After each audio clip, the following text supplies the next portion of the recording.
Hey everyone, and welcome back to the show. For this episode, we're talking to author Staci Layne Wilson for her brand new book, Murder in the House of Mirrors, out right now through our good friends at Crystal Lake Publishing. And we're going to dive all into the setting for this story. It's the late 1970s. LA is gripped by terror as a shadowy figure known as the Looking Glass Killer unleashes a wave of brutal and enigmatic murders.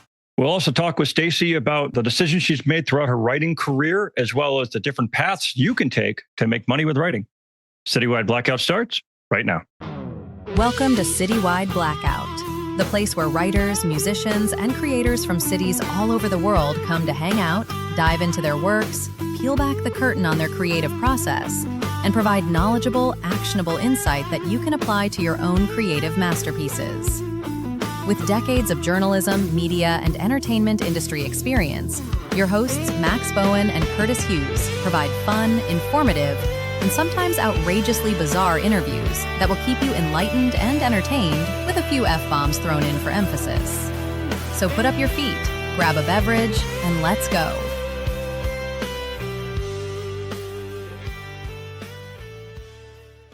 So, Staci, I want to say first off, just thank you so much for joining us. It is really cool to have you on the show to talk about Murder in the House of Mirrors, out right now, actually. As of the episode dropping, the book is now out there, so definitely get your copies.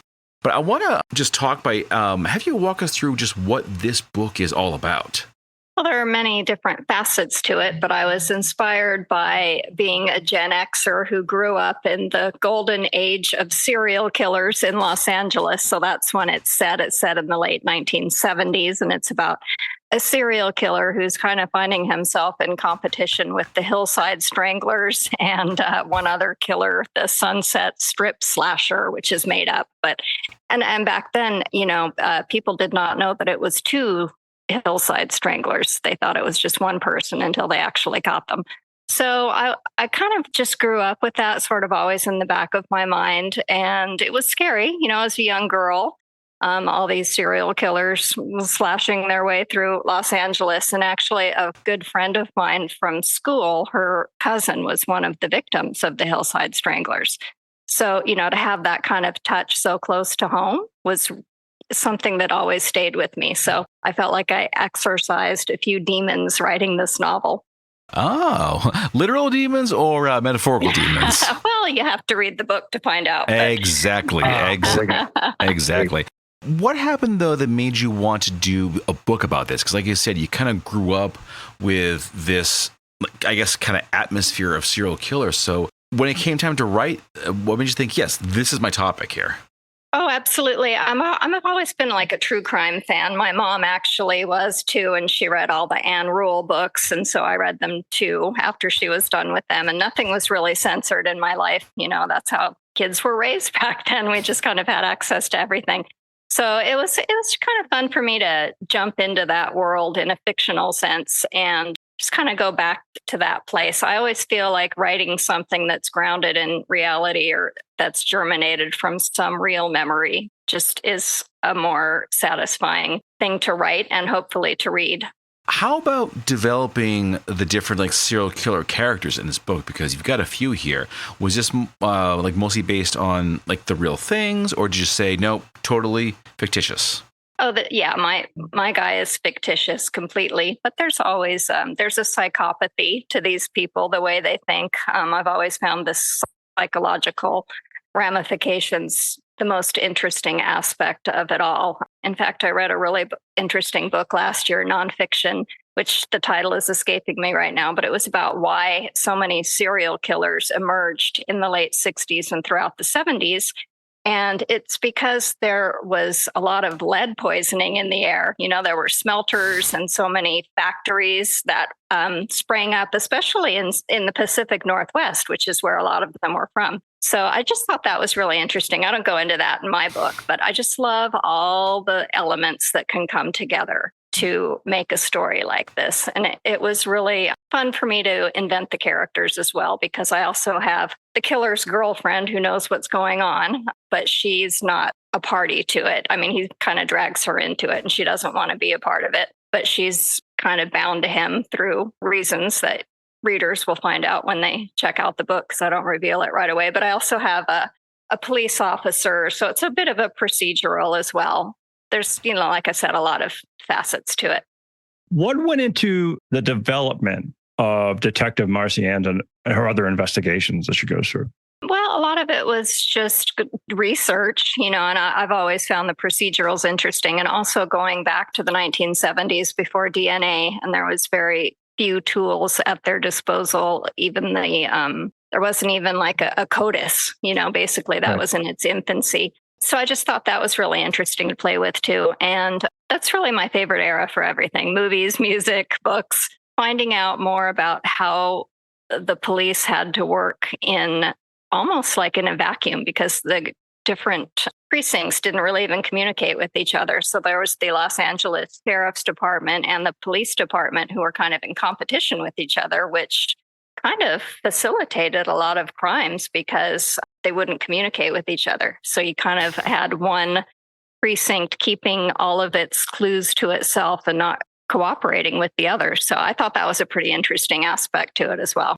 I never really would have given that much consideration, actually. The fact that, they're all jockeying for trying to solve the murder first. Yes. Yeah, they want the glory, It probably hasn't changed much today, but you can't get away with it as much as you could back then, because a lot more cooperation and communication now with technology. For sure. Stuff like that. Yeah. I'm sure there's still a little bit of that competitiveness thing going on too. Mm-hmm.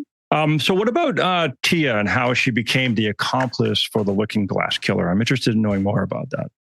Well, she's had a tough past, and so she's kind of predisposed to doing what authority figures tell her to do. But she's also got a secret mind of her own, which is developing little by little as the story goes on. And fortunately, she and Marcy kind of team up a little bit. But it was interesting to write from her perspective because she has more of a open mind to the supernatural. So there's that aspect too that comes in. So it was kind of fun to play with different genres within the same story and tie all those threads together. I want to ask about just the crafting of a really good thriller story, Staci. What would you say goes into making like a real powerful thriller? I think there, like I said earlier, just a toe in realism, something that comes from maybe your past or something you read about that stayed with you for years. I feel like you kind of have to draw on your own well of experience. So I feel like for me, like I love nonfiction. I don't read fiction that much at all. So to me, like realism is extremely important. And so to me, anything that feels like it could be true or that comes from a place of truth is always what grabs me. So that's what I like to, the position that I like to write from the standpoint. Are you the kind of writer that if you see something like in the news, for example, you might think, ooh, that would make for a really good scene? Or do you try and stay away from like grabbing from the headlines? Oh, absolutely. I sure do. In fact, I recently placed a sci-fi anthology called The World's Oldest Baby. And it was because I saw a news headline about an embryo from the 90s that was just born like last year. And so I had this fun idea, like, well, what if he like brought all of his 90s sensibilities, like he's kind of absorbed all of the 90s into his DNA and his cells, and he grows up and he's really into Nirvana and grunge, and so that was kind of fun. So it's a very dark comedy, to say the least. But so yeah, things like that, the news can definitely inspire me. I love the notion of like this like 90s baby, because I'm thinking of all the stuff that we did, like well, actually you talk about like the serial killer genre that was really big in the 90s. Because, of course, we had like, Jason, Freddy. I don't think Scream was a thing yet, but we're definitely kind of verging into all the things like that might have been more late 90s. But yeah for sure. I mean, that was kind of that the era of irony. So the baby has a very ironic sense of humor in my story. Oh, dear. I like that. I want to ask about the cover art to this book, because I love a good cover for a book, Oh, yeah. How did this one come to be? Well, fortunately, Crystal Lake has a fantastic well of artists who I'm just really so thrilled to be able to work with an artist, because I've done everything. I've worked with medium-sized publishers, boutique publishers. I've self-published, which means I've had to, come up with my own book covers and design them. So I loved being able to work with artists. Yeah, they did a really cool, hand-drawn comic book style cover for my most recent book with them, which is called The Girl in Green, and that came out through their Sinister Smile imprint. And then, Murder in the House of Mirrors, they kind of asked for my input, like, oh, what would you like to see on the cover? And, not to be too on the nose, but I thought a mirror would be a good idea. But I wasn't sure how to put it all together. So fortunately, the artist came up with a few different concepts, and I picked one, and then we fine-tuned it from there. So it was really gratifying, and I think it looks fantastic. Oh, I totally agree. I completely agree. Since you mentioned it, of course, we've had a number of Crystal Lake authors on the show over the years. How'd you first come to their attention, and what's it been like working with them?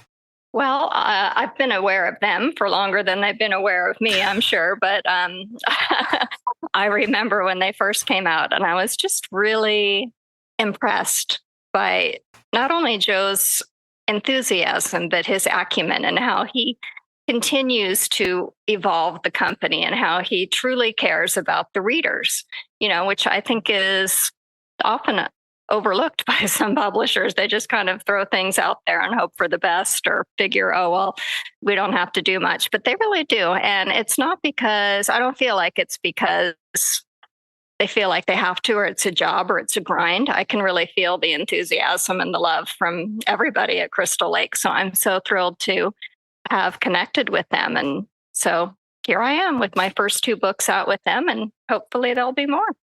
I certainly do. Staci, I'm curious, as someone who has been writing for a while, right? Do you ever find that there's something that other writers that you may be looking through or parsing through or reading, you see that they're doing, and maybe you think they shouldn't, or they should be going about it a different way? Do you have any thoughts on that? Oh, no, I don't judge anybody else. Everyone has their own creative process. I mean, me, for example, I write in all different kinds of genres, including nonfiction. And so I'm not easy to pigeonhole. So I think, maybe people are judging me for that, but I don't really tend to judge other people. I read a lot of different writers. Like I said, I don't read a lot of fiction though. Mm-hmm. So nonfiction is really my jam. I love pop sci. I love stories about nature. I love true crime. So all of that informs me though as a fiction writer, I feel. But in terms of what other writers might be doing wrong, I don't know. Everyone has their own creative process, and whatever works for them is fantastic. Absolutely. Well, why don't we flip the script on that for 1 second? And if you could give aspiring writers out there a piece of advice, what would it be? I would say don't overthink it. I'm a doer and not a huge planner. So I think that's why I'm so prolific, is because I'm always working and creating. And I always say, follow the muse, follow your dreams, but actually put the work in and do it, get it done. I know so many people, because I'm also a filmmaker, who have had a short film in the works for 10 years. It's I'm just waiting for the right time. I'm waiting for the perfect cast. I'm waiting for the perfect distributor. As far as I'm concerned, you can't let yourself get hobbled by worrying too much about the details. I'd say create, get it out there, and see what happens. And if it doesn't work out, one time, try it again a different way. Do you have any thoughts as to maybe what a writer could do to get their material out there as from a self-publishing standpoint? Well, actually, it's becoming harder and harder for everybody, no matter what stage you're in. I've been a published author since the 80s. I used to write for horse magazines, and I was a horse trainer at the time. And my mom was a writer, so I grew up with her, with the big 5 publishers, and she wrote romance novels. So I've been familiar with the publishing process for many years. But it's getting harder and harder now to make money. Even, Amazon just keeps recalibrating their royalty rates so that it's practically nothing. The only thing I've really been able to see some hope with is Substack. I started a Substack a couple of years ago, and I have some paid subscribers, which is great. But you really like to me, I guess that's why I have so many irons and different fires, because a little bit of money from each source kind of makes up one one income. So I don't have to punch a time clock or have the dreaded day job. Yeah.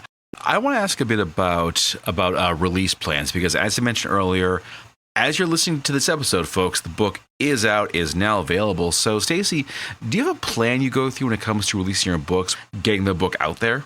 That is difficult. I have found with the advent of social media and the immediacy of our news cycle that it's probably better to start promoting something right around the time that it's about to come out. It used to be like, 6 months in advance for the print publications, of which there are very few anymore, or 3 months, for the circulars or whatever you were doing interviews for. Even some of the online magazines like Fangoria or Sci-Fi Wire, some of those that would do author interviews, they'd have it a few months in advance. But I feel like people's bandwidth, their mental bandwidth of remembering stuff is so short now that you really have to start promoting right before and during, of course, the launch. And then there's always the backlist to talk about. But it's difficult, especially if you're a one-man band. You're constantly talking about something of yours and you don't want to bother people. You don't want to bother your friends like, hey, here I am again with my begging bowl asking you to like and subscribe and all that. Oh my God. So it's a tough process. Yeah, it is definitely a difficult process, and I think these days it can be very stressful too, because you might make a post or a video and think, okay, this is it, this is gonna get me attention, and like 2 weeks later, 7 views. Shit. Yeah, indeed. Yes, I know. Like most people I have found, I'll give you an example. I got to know Darren Bousman, who directed many of the Saw films, and he's a horror filmmaker. And I got to know him through Repo, the Genetic Opera, which I wrote a book about, one of his movies that I absolutely love. But he would, be really bummed out. He would post on Facebook or something, man, I posted a picture of my breakfast and I got 200 likes, but then I talk about my latest film and there's 10, And I found the same thing too with me, like I post a picture of my adorable little pet rat and I'll get a ton of likes, and then the new book is out and it's like, So thank you for having me on and letting me talk about this. I know, right? All right. You know what, Curtis? We should be posting more pictures of our cats. There's a lesson to be learned here. I said rats. I have rats. Oh, well, we have cats, so. Oh, you have cats. I have rats. Well, there we go. It works out. Along. Cats in general, more pet photos, right? Exactly. Pet photos are what's gonna catapult us. They are the best. Maybe if we can put like a picture of our pets with our books, that's the solution. There we go. That's the answer. I like that. All right. How about when it comes to your writing, Staci? Do you have like a weekly routine that you kind of follow as a writer? Oh, no, not at all, huh? I'm a wing it person, but I'm also someone who just loves to work, but I don't consider it work. So I'm always at my computer doing something, whether it's researching, creating, marketing.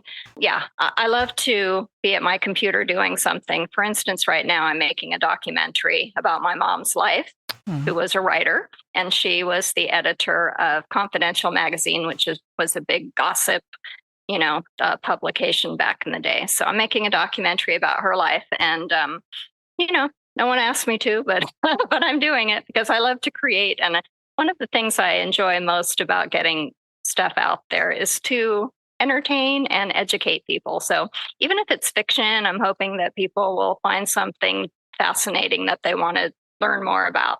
Okay.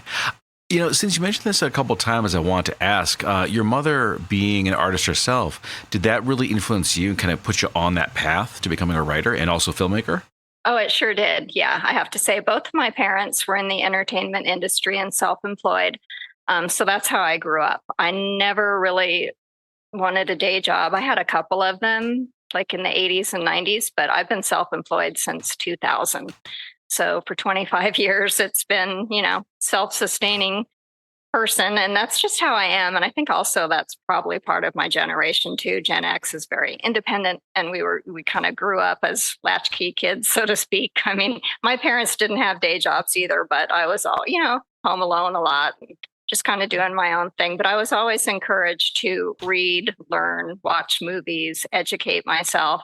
I just love that. Both of my parents were very curious intellectually, and they instilled that in me. So I feel like every time I take on a new project, it's wondrous. I always learn something from even what I'm doing.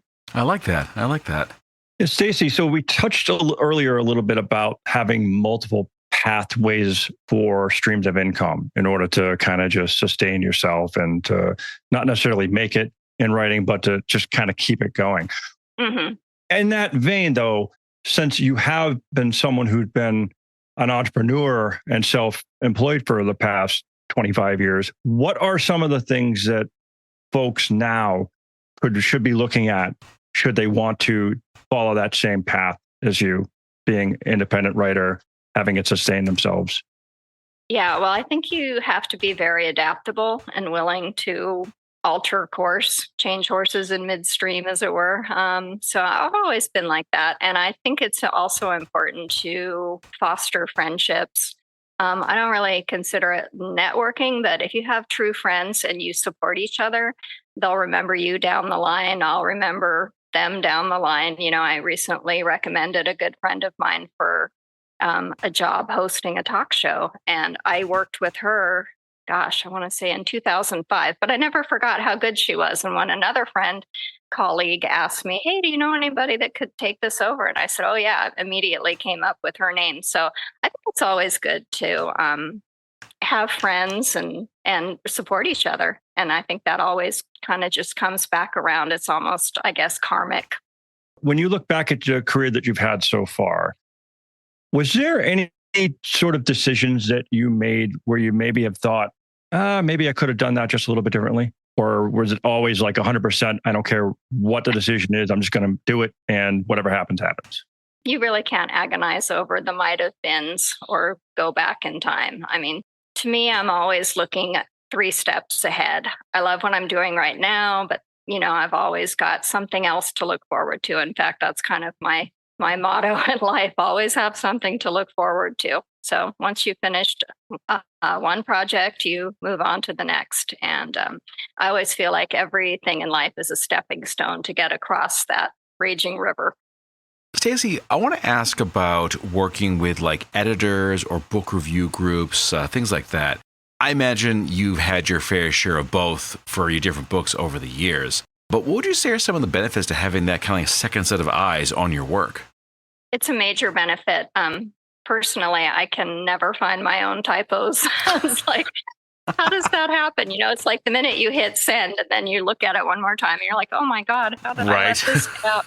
Yeah, so having another set of eyes really helps, because I think we know in our own mind what we meant to say and our brain just fills that in. So yeah, I'm the queen of like the missing word or the, you know, person. Like, for example, one of my books with Crystal Lake, thank goodness they caught this, where I had someone picking up the mail when they walked into the room, and then I had them picking it up again like a couple pages later. So things like that are, I think, very easy to spot in other people's work. I'm a really good proofreader when it comes to other people's stuff. So I think it's always good to have a second set of eyes. And I do have a couple of beta readers who are friends of mine who help me out. Definitely essential. All right. Well, Staci, we are coming down to the end of this conversation, but certainly looking forward to the release of Murder in the House of Mirrors. Again, right now, folks, if you're listening to this episode, it's available right now. In the meantime, you can go to StaciLayneWilson.com and find all the books. So many more to check out. Certainly check out the documentary, soon to be released, I'm sure. And Staci just debuted the trailer on my YouTube, so people can check that out. Nice. Yeah. Is your rat also in the trailer? Because as we've seen, this is the key to multiple views. No, there's a cheetah in the trailer. Actually, my mom worked with wild animals in Hollywood. So yes, she had a cheetah that she loved to model with. But no, my rats, they're on my Instagram though. I have Ratter Day, every Ratter Day. That's awesome. Curtis, I love it. I think we have an idea here. We're going to pursue it. Right. In the meantime, though, Staci, as we wrap this up, what is next for you? Once we have Murder in the House of Mirrors out there on the shelves, what's your next step? Well, I'll have to come up with a good idea to get Joe's attention at Crystal Lake, and hopefully I can work with them again. That would be a dream come true. I actually have a non-horror novel that I wrote, which is very unusual for me. I don't usually write things that don't have some kind of element of horror or murder to them. So it's takes place in the 90s, and it's about a woman whose rock star husband passes away in a tragic accident, and then she finds out that he has a secret son and he's millions of dollars in debt, and so she has to dig herself out. But it does kind of lean into my sensibilities a little bit because it is in the rock music world. So that's one of my things that I absolutely love. Nice. Well, Staci, thank you once again for doing this. I really appreciate this, and certainly looking forward to the next time we get to sit down and talk about what is next for you. Sounds great. Thanks for listening to this episode, and please subscribe, rate, and review us on your favorite podcast platform. It ensures you never miss an episode and helps our ranking, allowing others to discover the podcast more easily. If you really liked it, please share it with a friend and join our Citywide Blackout Facebook community, along with following us on Instagram at CitywideMax and at Citywide Interviews. I'm your host, Max Bowen. And I'm Curtis Hughes. And we'll see you all next time.